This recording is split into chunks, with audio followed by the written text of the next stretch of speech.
And she did it too. I mean, really, that's what we're left with. She went after him just as hard.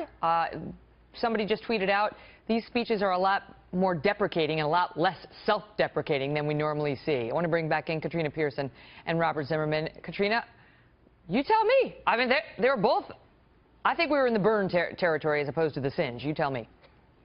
Well, I guess it's my turn to say, wow, she spent her time attacking Donald Trump and not being self-deprecating. Look, we are in the middle of a campaign, a very contentious one, and one where the stakes are extremely high.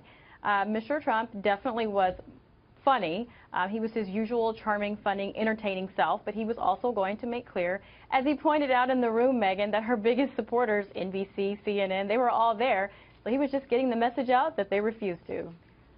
Robert, were you a little disappointed that she went to the cutting place? She had an opportunity to carve out some high ground there, and she arguably gave it away. Oh, come on, Megyn. If you saw the response from the audience, if you heard her words talking about a sense of unity, overcoming bigotry and fear, and that was after she said Donald Trump is healthy as a horse, like the one Vladimir Putin rides around on. She also threw quite a few shots at herself, too, to quite a few, but also made a lot of jokes at her own expense. He made jokes at his own expense, The point is, Megyn, the public can decide for themselves just what they think. I think when all is said and done, this is not a Democrat or Republican debate.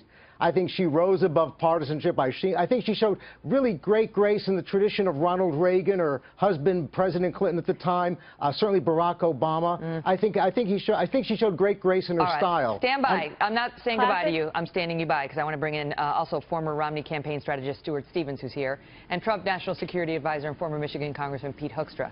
Thank you all for being here. So, Congressman Hoekstra, let's start with you and your thoughts on whether these two got the tone of this event right. Well, I have the unfortunate position of only having heard Hillary Clinton's remarks. I did not hear Donald Trump's remarks. I thought, you know, Hillary, I've gone to the gridiron dinner, and you're right. You singe, but you don't burn. She singed, she burned. I've never been to this dinner, so, you know, I really can't relate. The bottom line is, these are not the issues that Americans care about right now. They care about the economy, national security, and those types of things. But it speaks to what we've seen, Stuart Stevens, in this campaign, which is just this unrelenting ability of these two to just make us feel bad. Right? Am I wrong? Well, I think politics at our best makes us feel bigger and better, and there hasn't been a lot of that this year. You know, look, I thought that Obama and Romney were funnier 4 years ago, but in the grand scheme of things, you know, it's a great event. They're there to raise money. I don't think it's going to matter one way or the other. 4 years ago, I think it was 4 as opposed to 8, but Barack Obama got up there and said, my mother gave me the name Barack. My middle name came from someone who never expected me to run for president. Those kinds of self-deprecating jokes tend to land at these things. But I'll tell you what I saw on Twitter, Katrina, which was some people going off on Donald Trump, saying he's bombing, a ghostwriter's being thrown off of the high floor of Trump Tower right now.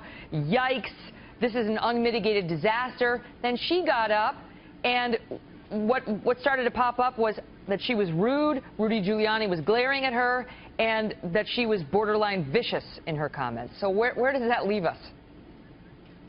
Well, I think it leaves us at going into the finish line of a presidential campaign, and you know, it's astounding to me how we hear that Hillary Clinton was talking about unity and bringing people together, but then again, Megyn, this was one of her public speeches, not one of her private speeches, which we all know now that she has disdain for many Americans, particularly those who don't support her and those who were in the room that were Catholic.